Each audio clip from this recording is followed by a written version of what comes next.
theories. And why it's actually necessary? Because in social and humanitarian studies, there are kind of tradition of research lenses. It's essentially a conceptual tool or prism through which we examine a social phenomenon. This lens helps focus our attention on the specific aspects you intend to study without being distracted by other details. So today we will look at the various perspectives from which the phenomenon of migration can be viewed and can be researched. So as I'm a sociologist, I'm start from the first author who actually works with the theme of migration in sociology. Actually, it was two authors. One of the no, we will talk about the classical sociological approach to study migration, and one of the foundational contributors to the study of migration within the sociology was made by William Thomas and Florian Znanetsky. One important moment. I like to I used to talk very quickly, and it's not okay. I know. So you can interrupt me and tell, okay, please do it it's in another time. So it's okay if you will interrupt me. I'm ready for this. So let's back to Thomas and Stanetsky. So their basic work Polish peasant in Europe and America. It was written in 1980s, from 1918 till 1920s. There was applying qualitative methodology, particularly personal documents such as letters and autobiographies. They analyze them. They analyze the adaptation because while analyzing these letters and autobiographies, they analyze the adaptation process of Polish immigrants in the United States, and their research demonstrates how cultural disintegration and disorganization occur in transnational settings, and laid the groundwork for interpretive approaches in migration studies. So later, the Chicago School of Sociology advanced the understanding of migration through the work of Robert Park and Ernest Burgess and Roderick Mackenzie, and they conceptualized migration as both a consequences and a driver of social change, particularly urban transformation, because actually all Chicago School, all their works was based actually on the urban life. And Park viewed migration as a form of collective movement that fostered individualization and social mobility, contributing to the evolution of the modern cities. And when we'll continue work with our classical sociological approach, another early typological framework was offered by Werner Zomber, who examined the historical forms of migration and their relation to the development of capitalism. In his analysis, he distinguished between individual, actually isolated, and mass organized migrations.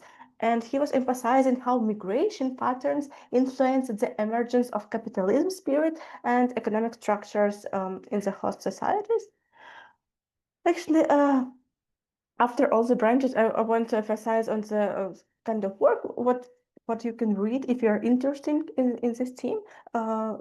Here, our suggested readings is Thomas and Stanetsky, The Polish Peasant in Europe and America, Park, Burgess, and Mackenzie, The City, the basic work of the Chicago School, and Zomber's The Jewish and the Modern Capitalism. And now it was like the sociological basics of the migration. Now we'll go further. So the theoretical study of migration was initiated by British scholar Ravenstein. He was kind of the first researcher ever who was trying to conceptualize the phenomenon of migration. It was in the second half of the 19th century, and Ravenstein predominantly viewed migration through the lens of economic rationality. So one influential model that emerged from this tradition was the dual economy model. So according to this perspective, the modern he means industrial sector and expands and draws labor away from the traditional actually agricultural sector. So immigration in this view becomes the only viable mechanism for the traditional sector to relieve itself from of surplus labor, thus maintaining its production functions. As a result, both sectors benefit. The modern sector gains workforce to support growth, and the traditional sector stabilized by rebalancing labor demands. So, why also Ravenstein is famous? He create, I don't know, make his hem of main principles of migrations. Actually, it's a 10 principles, 7 main one and 3 additional. So I will guide you shortly through these principles. The first, it's a short distance preference. He means that most migrants travel only short distances.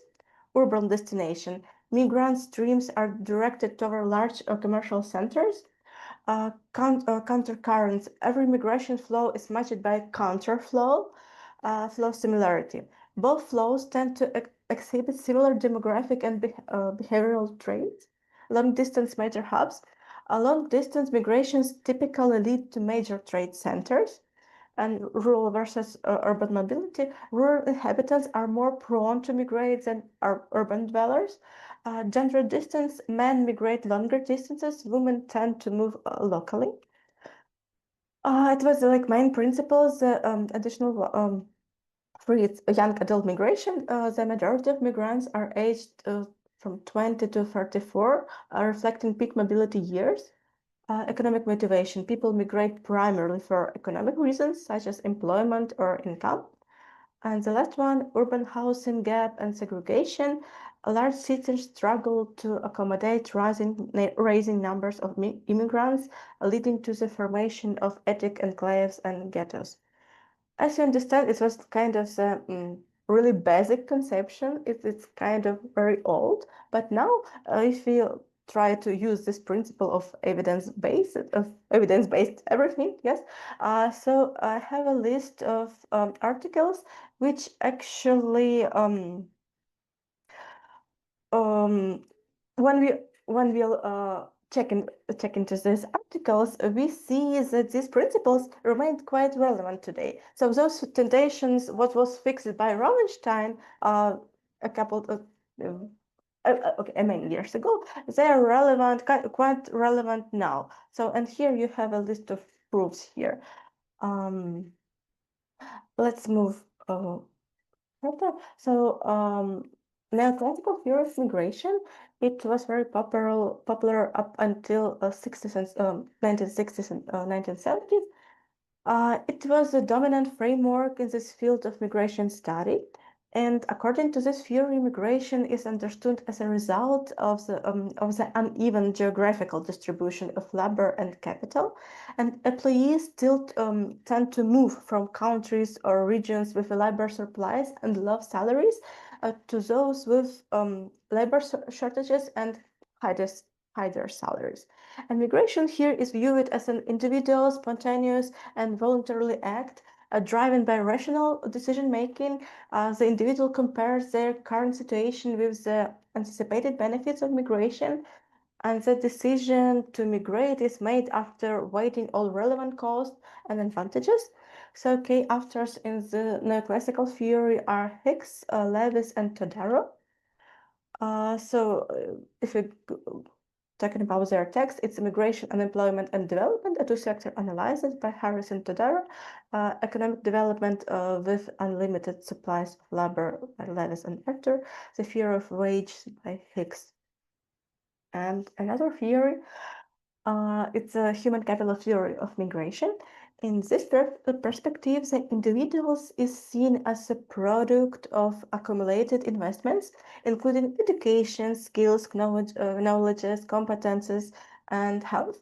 This conceptualizes as a form of capital, seeking the highest possible return. Often, the most profitable investment of human capital lies outside home country, which helps explain international migration. Moreover, migration itself becomes a component of a human capital as the migrants acquires new valuable experience in the destination country, as this accumulated knowledges and adaptability further enhance their capital stock. So main authors here is Justad, Todaro, Bauer and Zimmerman, and Honin about their input in this theory. So about just that, he framed migration as a rational investment-driven choice. Todaro introduced the role of expected income in migration decisions. Bauer and Zimmerman expanded the theory to include institutional context, and Bonin was made a kind of empirical analysis of skills transferability and labor mobility. So the suggested readings, cost and return of human migration was just that. Economic development by Todaro and Smith and Michel, a model of labor migration and urban unemployment in less developed countries by Todaro, a European migration push and pull, Zimmerman and Klaus, geographical mobility in the European Union, optimizing its economic and social benefits by Bonin and Collier, assessment of possible migration pressure in this labor market impact following enrollment into Central and Eastern Europe by Bauer and Thomas. So another branch, it's a new economic of labor migration, another branch of theories of our lens of how we see the phenomenon of migration. And this theory emerging in the late 20th century as an extension of the neoclassical tradition as a new economic of labor migration, shifts the analytical focus from the individual to the household as a primary decision-making unit. This theory emphasizes the role of remittance, information flows, and the complex interdependence between migrants and the socioeconomic context in which they operate. Migration, in this point of view, is not solely aimed to maximize incomes, but is rather a kind of family strategy to diversify source of income and reduce vulnerability to unpredictable expenses of or labor market instability in the country of origin. It is a form of risk management where sending a family member abroad helps buffers against local economic shocks. And K after here it's Stark and Taylor. The suggested text what you can read if you will want to. As migration of labor, it's Stark and Audit, tales of migration without wage differentials, individual, family, and community context. It's by Stark, by Audit. The new economics of labor migration and the role of remittance in the migration process by Taylor. Another interesting theory is a world system theory and migration. This theoretical approach is grounded in Emmanuel Wallerstein's world system view, which emphasizes social and cultural dimensions of global inequality. The world system is structured as a set of concentric zones. They consist the core, semi-periphery, and periphery. Core countries expand into peripheral regions in search of raw materials and cheap labor, thereby integrating these regions into the global economy. Migration in this context is both a consequence and a driver of a global inequality. It emerges from structural disparities between regions and simultaneously reinforced global integration. Historically, this integration occurred through colonial regimes. Today, it is facilitated by multinational corporations, transnational institutions, and global economic alliance. Key authors here are Castells, Miller, Sasson, and others, actually Massey. So we have here a list of texts like Theories of International Migration, a Review and Appraisal by Massey and Hugo. Saskia Sasson, The Mobility of Labor and Capital, a Study of International Investment and Labor Flows. Migration and Development, Global Perspectives by Sheldon, and Forces of Labor, Works, Movements, and Globalization since 1870s by Silver. Another theory is migration system theory. It emphasizes that migration restructures the entire social or developmental context of the spaces in which it occurs, affecting both sending and receiving societies. It highlights the idea that migratory movements do not arise in isolation, but are shaped by pre-existing linkages between origin and destination countries, such as colonial ties, trade relations, and investment flows. These structural connections create a framework within which migration becomes both a response to global inequality and a mechanism of integration into the world economy. Migration is seen not only as a demographic or economic process, but as a transformational force that reshapes institutions, norms, and development trajectories on both ends of the migration on both ends of the migration corridor. And key after here is Haas, and here his main text on this thematic. It's migration and human development and migration systems of formation and decline as vertical and going into the self perpetuating and self-understanding dynamics of migration processes. Now another framework of what you can see in the framework connections are not viewed merely as links between migrants and institutions that serve their needs, but rather as social networks, webs, and relationships that span across sending and receiving societies. These networks include migrants, potential migrants, former migrants, and non-migrants, all embedded in a dynamic system of interaction. The ties can be familiar, friendship-based, or work-related, and they serve a variety of functions, facilitating relocation, providing access to employment and housing, and offering emotion and logistic support. Um, these networks reduce the cost and the risk of migration, making the process more accessible and sustainable over time. And key actors and their impact in this field is Bertowitz. He was talking about, he was emphasizing on transnational networks and their role in sustaining skilled migration. Then Dustman and Guilds, they was explored how networks influence education and labor market outcomes. As Feist analyzed migration as embedded in transnational social spaces shaped by institutions and interpersonal ties. Um, oh, sorry.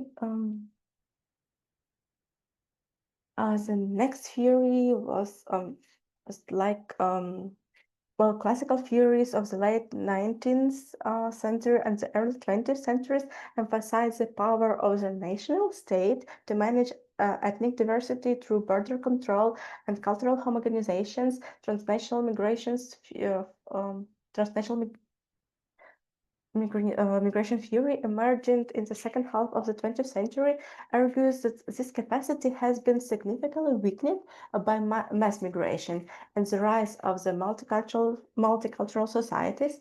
Transnational migration is understood as a non-territorial social process whereby migrants become embedded in multiple communities simultaneously. Through this, they create new social networks that transcend national borders and continue to operate with global social fields. Okay, after here's is Bretel and Holyfield, Ports and actually faced again. The text is Migration Theory by Bertel, introducing the debates and significance of immigrants' transnationalism by Portas, and the volumes and dynamics of international migration and transnational social space by Feist. And the least but not least is the synthetic or integrated theories of migration. It's maybe one of the most popular and one of the most usable theory now. Is in frame of this theory, migration is viewed as a neutral outcome of broad transformational processes that occur not only in the economic sphere but also across social, cultural, and political domains. These transformations are often driven by expansion of market relations into the pre-market and non-market societies. As a result, existing socioeconomic structures are disrupted, producing dislocated populations who seek new strategies for achieving economic security and well-being. The theory emphasized migration motivation as a response to these structural changes. And migration is not merely a reaction to wage differential or individual cost-benefit calculation, but a systemic response to global integration and the erosion of traditional livelihoods. And actually, a key author here is Douglas Massey.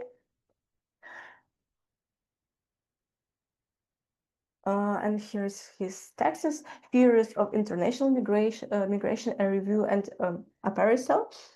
World in Motion, Understanding International Migration at the End of the Millennium. Why does migration occur? A theoretical synthesis. I know it was kind of huge for, I don't know, for in 25 minutes to tell about all world theories of migration.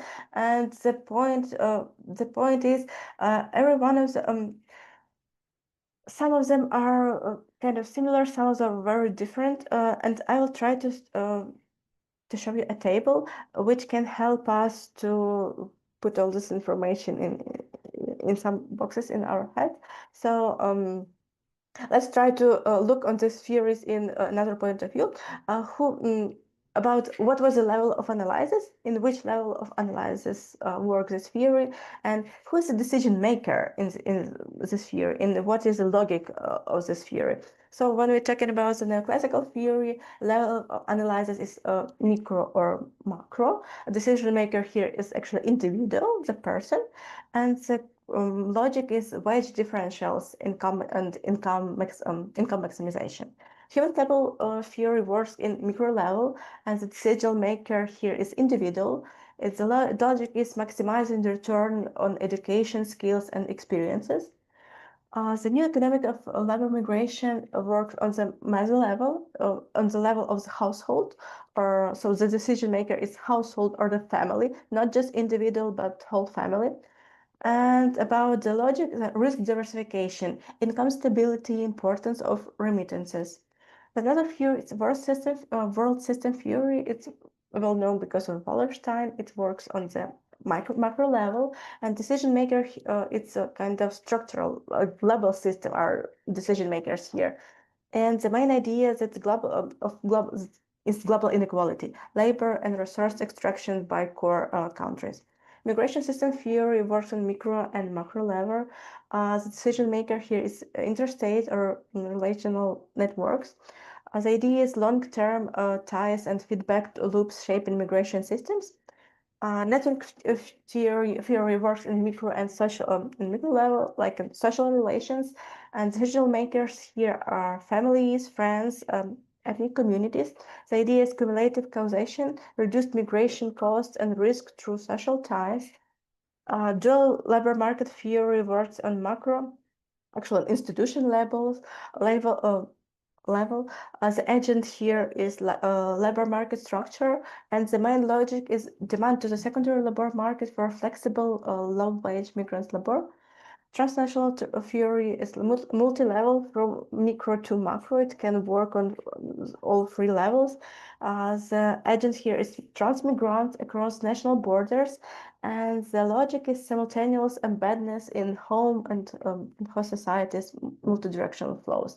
And the last one, the synthetic integrative theory of Massey, is also multi-level, and agent is complex system, individual, and a structure. And core motivation here is combination of economic, social, institution, and cultural drivers.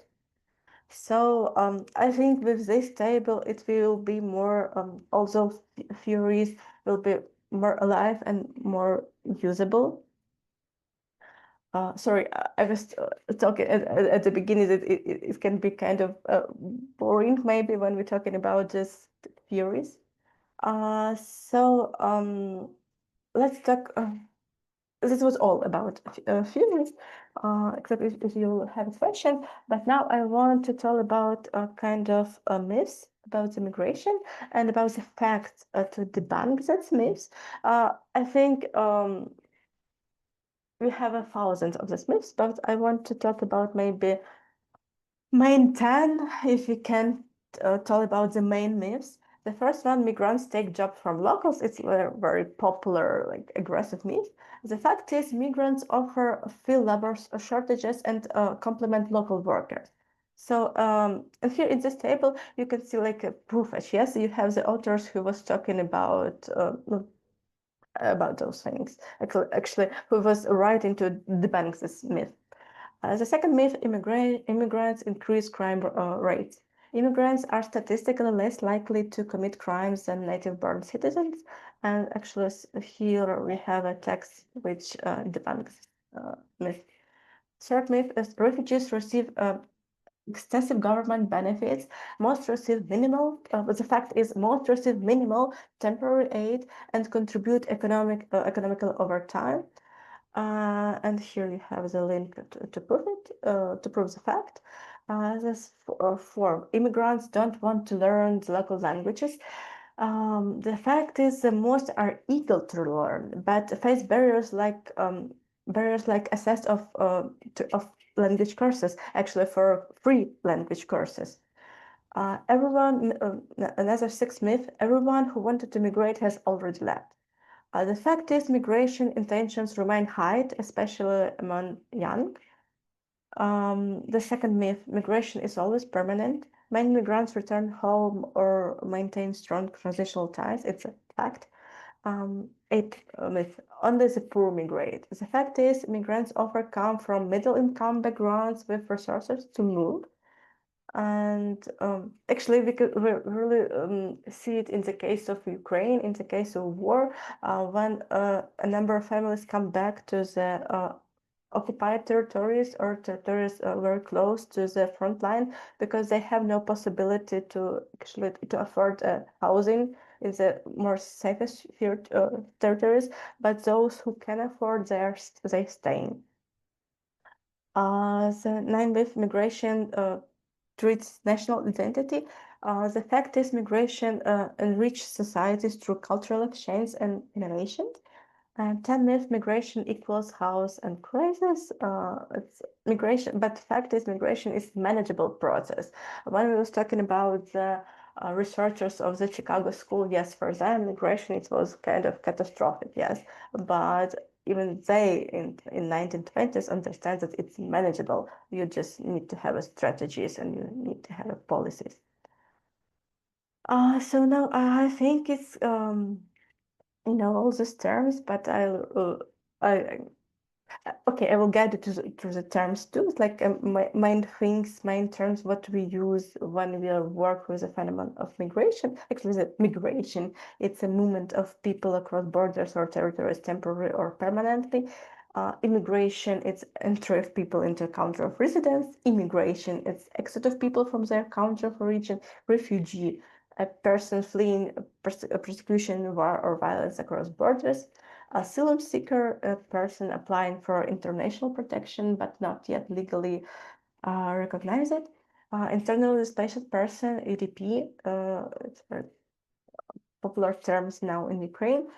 Person forced to flee by remaining within their country. Remittance, money sent by migrants to family in their country of origin. Brain drains, immigration of highly skilled professionals from one country to another. Circular migration, repeated movement between home and host countries, often for work. Forced migration, it's movement due to the conflict, disaster, or correction. Voluntary migration, it's movement based on personal choice, often for economic or educational reasons. And diaspora is a community of people living outside their country of home. So, like five types of international migration by United Nations classification. It's educational migration, like when individuals who move to another country for the purpose of studying. Labor migration, people who migrate to take up employment opportunities abroad. family-related migration, migration for the purpose of family reunification or to establish a new family. Permanent settlement migration, individuals who immigrate with the intention of residing permanently in the destination country. And humanitarian migration, it's when persons admitted for humanitarian reasons, including refugees, asylum seekers, and other in need of international protection. Here, the classification by the legal status of migrants as a legal migration is a crossing of international borders on lawful grounds, for example, with a valid visa for a specific period or by legally extended one stay. Irregular migration of um, irregular, often called illegal, the entry and or stay of individuals in the country without official authorization, such as lacking a visa or overstaying, and semi-legal migration, also called gray zone status. It's individuals who enter a country legally on a tourist or student visa, but later violate the terms, such as overstaying or working without authorization. And another term is it's one-time migration. It's a person changes their place of residence once, immigrating from, for example, from Ukraine to Canada permanently. Periodic migrations that occurs at regular intervals, like seasonal work abroad. It was very popular in Ukraine till full-scale invasion. Circular migration are repeated movements between the country of origin and destination. So workers who travel, for example, to Poland for work each year and return home. Commuting pendulum migration, daily of weekly movement between place of residence and work study, often in border regions. And return migration, immigrants return to their country of origin after a temporary staying abroad. So we have two big types of migration. It's like an international migration. It's movement of people within the borders of a single country, between regions, cities, or rural areas. And international migrations, movement of people across the borders of one country into another. So actually that's it. But what can I tell about maybe some readings? Because today I was telling you about those lenses, about those focuses through which you can make your empirical research of migration, or you just can know it to understand how to conceptualize the migration processes. But also, I want to tell you about some new ways. And here we have a list of free, free, okay, main text. Like now for example, in Europe, when you're we have this wave of searching of migration because of many reasons, and one of them a war in Ukraine, and not just only in Ukraine. For example, we have Institute Toys in Germany. They are specialized on migration research, and if you visit their site, you can find there a lot of reports and programs and really interesting information. So it's very now for Europe, it's like very, very huge to search the migration, and when everyone search the one thematic, they try to find their own focuses. And now very focus,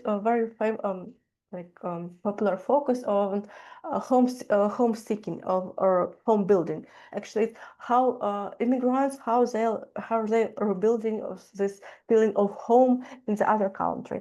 And very interesting text in this context is a text of Alison Blunt and Robin Dowling. It's called Home, and Heather Roman actually has this text that you can share it with you. It was very big, but it's very important for this new wave of researching of migration processes.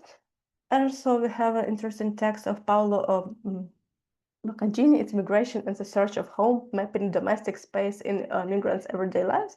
Actually, it's the same thematic because it's like trend now. Yes, we are searching this. We're searching this homemaking decision and how migrants build this home infrastructures in those places which are not actually their homes in this moment of time. Um, and the first in the list, which I was mentioned the last, I would like to emphasize on this first work in this list, which is especially resonate to me because I'm Ukrainian and I'm living through this war in Ukraine. It's a collection of texts. It's entitled Russian Imperial Endeavor and its geopolitical consequences. And this volume comprised a series of essays based on empirical data, notably the results of sociological surveys that illustrate the dynamics of political processes in Russia and various aspects and consequences of Russia's war against Ukraine. And this collection also includes an excellent contribution of my colleagues Oksana Mikheeva, Victoria Sereda, and Lydia Kuzelska. This text called, essay called Forced Displacement of Ukrainians During the War, Patterns of International and External Migration, from 2014 till 2022, in which they discuss migration processes in Ukraine and beyond its border through the war. And the first wave of massive displacements happened after the Russian occupation of Crimea and part of Donetsk and Luhansk region in 2014.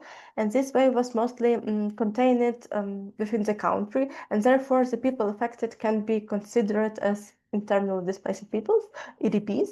And the second, much bigger wave was directed both inside and outside the country and was caused by the full-scale Russian invasion on February 24, 2022.